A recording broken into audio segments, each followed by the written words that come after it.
Kita akan membahas pada pagi ini sebuah materi yang sangat mulia, indahnya menjalin hubungan dengan Sang Pencipta Allah. Saya akan coba buka dengan contoh rasional. Tidak semua saudaraku seiman yang tidak nampak dengan mata itu berarti tidak ada. Karena terlalu banyak hal-hal yang tidak nampak dengan mata kita tapi kita bisa rasakan keberadaannya. Contoh misal, perasaan kita sendiri. Dalam diri kita ini banyak sekali contoh, dan Allah kekalkan dalam Al-Quran, wa fi anfusikum afala tubsirun. Di dalam diri kalian sendiri terdapat tanda-tanda kebesaran Tuhan kalian, tidakkah kalian melihatnya?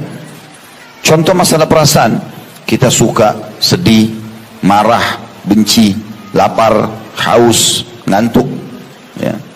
Semua kita bisa rasakan, bukan? Tapi pertanyaannya, apakah kita bisa melihat wujudnya? Tidak bisa. Tapi kita tahu pada saat ngantuk, kita sedang mengantuk. Dan kita tahu ada itu kita rasakan. Bukankah juga contoh yang lain secara rasional? Seseorang di antara kita, dan ini ulama jadikan bukti nyata secara rasional adanya kehidupan akhirat. Adanya hal-hal yang gaib yang Allah suruh kita beriman kepadanya. Seseorang di antara kita tidur di malam hari, di ranjangnya, dia bisa bermimpi naik pesawat, mobil, bahkan dia kadang-kadang mimpi sesuatu yang sangat indah, makan, ketemu dengan kekasih, atau apa saja, gitu kan. Ada juga orang yang mungkin dalam mimpinya dia melihat sesuatu yang buruk, diganggu oleh orang, digigit binatang buas, jatuh dari jurang, dan segala macam hal, dan dia bisa rasakan itu. Sampai-sampai orang yang mimpi yang dia rasa indah, pada saat dia dibangunkan dia merasa menyesal kenapa dibangunkan. Dan orang yang mimpi buruk, pada saat dibangunkan maka dia berterima kasih pada orang yang membangunkannya. Dan kita bisa rasakan itu. Itu rasional.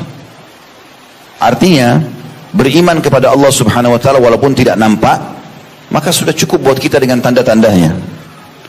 Dan pernah Nabi Musa alaihissalam, bukan cuma kita, nabi-nabi utusan Allah pun tidak bertemu dengan Allah, walaupun Nabi Musa alaihissalam dikenal dengan kalimullah, orang yang langsung diajak bicara oleh Allah Subhanahu wa taala, sebagaimana Allah jelaskan dalam beberapa ayat Al-Quran.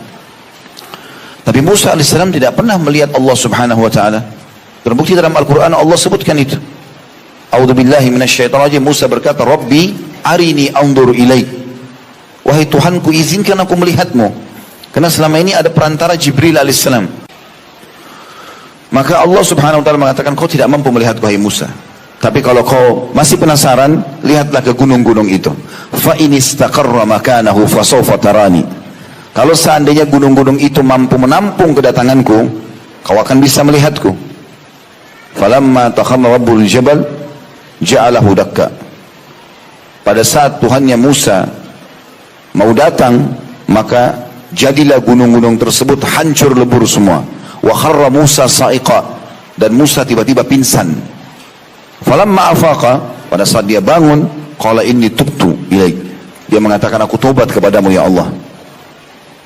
Jadi Allah Subhanahu wa taala tidak nampak di muka bumi ini bukan cuma kita tapi para nabi-nabi. Baginda Nabi Muhammad sallallahu alaihi wasallam dalam hadis Bukhari, pada saat pulang dari Isra dan Mi'raj dan setelah itu menikah dengan Aisyah radhiyallahu anha, kemudian pertanyaan Aisyah kepada Nabi SAW, ya Rasulullah, waktu anda sedang mi'raj ke langit, naik ke langit, hal tara rabbak, apakah anda sempat melihat Tuhan anda? Maka Nabi SAW mengatakan, Allah nurun ala nur anna arah. Allah cahaya di atas cahaya, sangat terang, bagaimana aku bisa melihatnya? Dan kita teman-teman sekalian akan melihat Sang Pencipta Allah, bukan tidak melihatnya, tetapi Allah jadikan untuk melihat Allah itu sebuah nikmat terbesar di surga nanti. Orang-orang kafir di dunia mereka tidak akan melihat Allah, di akhirat lebih-lebih tidak akan melihat Allah. Tapi orang-orang beriman, mereka akan melihat zat Allah yang mulia, dan itu adalah nikmat terbesar di surga, sebagaimana akan saya sebutkan nanti dalilnya. Kita akan melihat pertama kali Tuhan kita pada hari kiamat nanti di mahsyar, pada saat dia dengan kemahasempurnaannya datang untuk menghakimi hamba-hambanya. Tapi itu pun Nabi SAW bersabda dalam hadis Bukhari Muslim, kalian akan pertama kali melihat Tuhan kalian pada hari kiamat dalam bentuk cahaya terang seperti bulan purnama di malam Lailatul Qadar. Dari hadis ini juga sebagian ulama mengambil bahwasanya Lailatul Qadar itu ciri-cirinya bulan purnama. Walaupun dia berada di akhir bulan. Biasanya bulan purnama terjadi di hari-hari puasa Iyamul Bid. Puasa 3 hari setiap bulan, 13, 14, 15 bulan purnama.